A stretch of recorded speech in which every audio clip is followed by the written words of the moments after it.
mga kababayan nating seniors, kung kayo ay 60 o 65 pataas at miyembro ng Social Security System, mayroon akong napakahalagang balita na kailangang ninyong malaman ngayong buwan ng Nobyembre 2025. Narinig nyo na ba ang usap-usapan tungkol sa 13,500 piso na bonus? Hindi ito basta chismis o fake news ha, kundi may basehan ito at gusto kong ipaliwanag sa inyo ng malinaw para hindi kayo malito o makaligtaan ng pera na karapat-dapat sa inyo.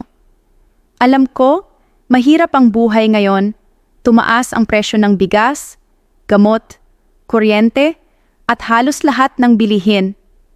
Kaya naman bawat piso na pwede nating makuha mula sa ating pensyon ay napakahalaga.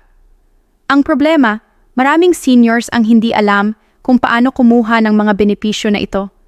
Kailan ang tamang petsa ng payout? At ano ang mga bagong patakaran ng SSS na maaaring makaapekto sa inyong monthly pension? May mga kaibigan ko na nagsasabi, "Ay, hindi ko alam na may ganyan pala, nawala na ang deadline." O kaya naman, "Bakit ang konti lang ng natanggap ko, kulang yata? Kaya ngayong araw na ito, uupo tayo ng maayos para bang magkape tayo sa kusina at ipaliliwanag ko sa inyo ng detalyado kung ano talaga ang totoo sa 13,500 piso bonus na ito, sino ang makakakuha, kailan ibibigay, at ano ang mga dapat ninyong gawin para hindi kayo maiwan. Makinig kayo ng mabuti dahil ang mga impormasyong ito ay maaaring magpabago ng inyong buwan ng Nobyembre at mga susunod pang buwan. Kaya nga, ano ba talaga ang 13,500 piso bonus na ito? Una sa lahat, hindi ito bagong pension increase na permanente ha? Ang bonus na ito ay bahagi ng tinatawag na one-time gratuity or special financial assistance na inihanda ng gobyerno para sa mga qualified na pensioners, lalo na sa mga nasa first batch ng payout system ng SSS. Ibig sabihin, kung kayo ay miyembro ng SSS at regular na tumatanggap ng monthly pension at ang inyong account ay naka-enroll sa unang grupo ng disbursement schedule ng buwan ng Nobyembre, kayo ang unang makatatanggap ng dagdag na halaga na ito. Pero tandaan, hindi lahat ng pensioner ay makakakuha ng buong 13,500 piso. Ang halaga na ito ay nakadepende sa ilang salik tulad ng inyong average monthly salary credit noong kayo ay nagtatrabaho pa, ang bilang ng taon na kayo ay nag-contribute sa SSS. At kung kayo ay qualified ba sa ilang special categories tulad ng mga solo parent pensioners o may kapansanan. Halimbawa, kung ang inyong monthly pension ay 5,000 piso lamang, posible na ang inyong makukuha ay mas mababa kaysa 13,500 piso, siguro mga 8,000 piso o 10,000 piso depende sa computation ng SSS. Pero kung kayo naman ay may mataas na contribution records at ang inyong monthly pension ay umabot na sa 12,000 piso o higit pa, malamang na kayo ay makakakuha ng full amount na 13,500 piso o kahit mas mataas pa. Ang importante dito, magtanong kayo sa SSS o mag-verify online kung magkano talaga ang inaasahan ninyong bonus base sa inyong records. Ngayon, kailan nga ba ang schedule ng payout para sa first batch ng Nobyembre 2025? Ayon sa latest advisory ng SSS, ang first batch ay nakatakda na makatanggap ng kanilang pensyon at bonus sa ika-5 hanggang ika-10 ng Nobyembre. Ibig sabihin, kung ang inyong pensyon ay laging nakakarating tuwing unang linggo ng buwan, kayo ang kasama sa batch na ito. Pero maraming pensioners ang nakakalimot na mag-update ng kanilang bank account details o mailing address, kaya naantala ang kanilang payout. Kaya pakiusap, bago pa man ang Nobyembre 5, siguraduhin na ang inyong bank account sa Land Bank, BDO, o kahit anong accredited bank ng SSS ay active pa at walang problema. Kung hindi kayo naka-enroll sa direct deposit at sumusulpot pa rin kayo sa SSS office para kumuha ng check, mas mahaba ang inyong hihintayin. Ang second batch naman ay tatanggap mga ika-15 hanggang ika-20 ng Nobyembre at ang third batch ay sa dulo na ng buwan, mga ika-25 hanggang ika-28. Pero alam nyo ba, mas maraming reklamo ang naririnig ko mula sa third batch dahil madalas nauubusan ng budget o may technical delays. Kaya kung kaya ninyo, mag-enroll na kayo sa first batch para mas mabilis at mas sigurado ang inyong payout. Pero huwag kayong magpakampante dahil may mga clawback o pagbabawas na maaaring mangyari na hindi ninyo inaasahan. Halimbawa, kung meron kayong outstanding loan sa SSS na hindi pa tapos bayaran, automatic na ibabawas ng sistema ang portion ng inyong bonus para sa loan payment. Ito ay legal at naka-indicate sa inyong loan agreement, kaya walang magagawa doon. May mga kaibigan din ako na nagtaka bakit ang natanggap nila ay 11,000 piso lang imbes na 13,500 piso. Tapos nalaman nila na may unpaid contributions pala sila noong nagtratrabaho pa na nakatambak sa sistema, kaya nabawasan ang kanilang bonus. Kaya ang aral dito, mag-check kayo ng inyong SSS records online gamit ang My SSS portal o kung hindi kayo marunong gumamit ng computer, pumunta kayo sa SSS branch at humingi ng printed statement of account. Isa pang posibleng bawas ay ang buwes.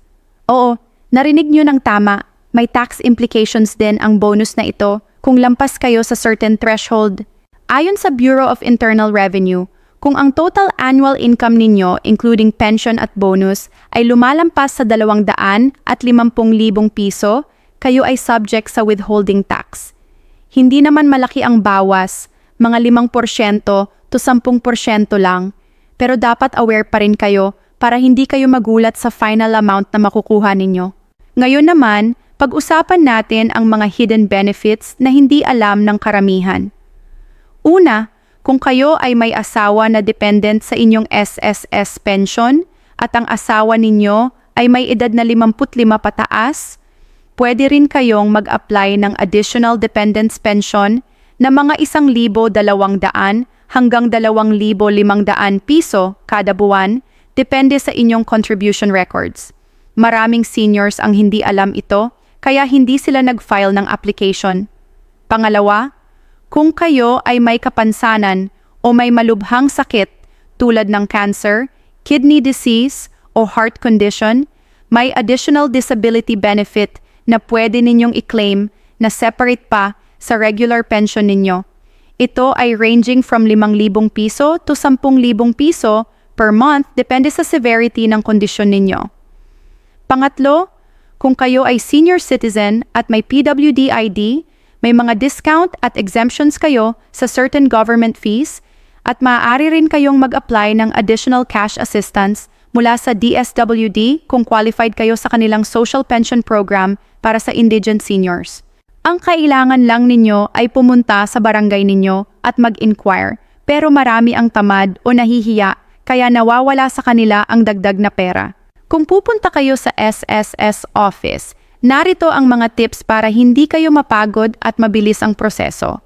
Una, pumunta kayo ng maaga, mga 7:30 ng umaga, bago pa man magbukas ang opisina para kayo ang unang pila. Pangalawa, magdala kayo ng complete requirements na lagi, original ID, SSS number, at kung ano pang supporting documents na hinihingi. Pangatlo, kung may kakilala kayong SSS personnel o may contact number ng branch manager, mag-text or tumawag na kayo ahead of time para mag-schedule ng appointment para hindi kayo maghintay ng oras. Pang-apat, kung senior na kayo at mahirap nang maglakad, pwede kayong magpadala ng authorized representative basta kumpleto ang authorization letter at ID ninyo. Pero ang pinaka-best option ngayon ay mag-enroll na kayo sa online services ng SSS para hindi na kayo lumalabas ng bahay. May mga libreng tutorial sa YouTube kung paano mag-register sa My SSS portal. O kaya ay hilingin ninyo sa apo ninyo na tulungan kayo. Sa payout strategies naman, ito ang mga paraan para ma-maximize ninyo ang inyong retirement income. Una, kung may option kayong i-delay ang pag-claim ng pension hanggang 65 taong gulang, mas tataas ang inyong monthly pension dahil mas maraming years of contribution credits ang makukuha ninyo. Pangalawa, kung ikaw ay may kapasidad pa magtrabaho ng part-time o may small business, huwag mong itigil ang pag-contribute sa SSS kahit pensioner ka na dahil pwede mong i-refund yon later or madagdagan pa ang pension mo. Pangatlo, mag-open kayo ng separate savings account kung saan ninyo ilalagay ang inyong bonus at emergency funds. Huwag ninyo paghaluin sa regular gastusin para hindi maubos agad. Pang-apat, kung meron kayong anak o kamag-anak na tumutulong sa inyo financially, pag-usapan ninyo ang pag-invest ng portion ng pension ninyo sa cooperative or time deposit para may tubo, kahit maliit lang, kesa nakatingga lang sa bahay. At panghuli, maging wise sa gastos. Prioritize ninyo ang gamot at pagkain. Huwag masyadong gumastos sa hindi importanteng bagay para ang bonus na 13,500 piso ay tumagal ng ilang buwan, hindi lang ilang linggo. Kaya mga kababayan kong seniors, huwag ninyong sayangin ang pagkakataong ito. Ang 13,500 piso bonus ay malaking tulong lalo na sa panahon ngayon na lahat ay mahal. Siguraduhin ninyong updated ang inyong SSS records.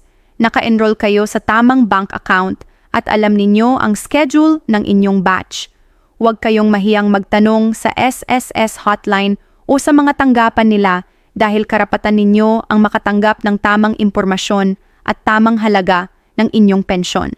Tandaan, ang bawat piso na pinaghirapan ninyo noong kabataan ninyo ay dapat bumalik sa inyo ngayong panahon ng inyong pagreretiro. Kaya mag-ingat, magplano at samantalahin ang lahat ng benepisyo na inilaan ng gobyerno para sa atin. Maraming salamat sa pakikinig at sana ay nakatulong ang video na ito sa inyo.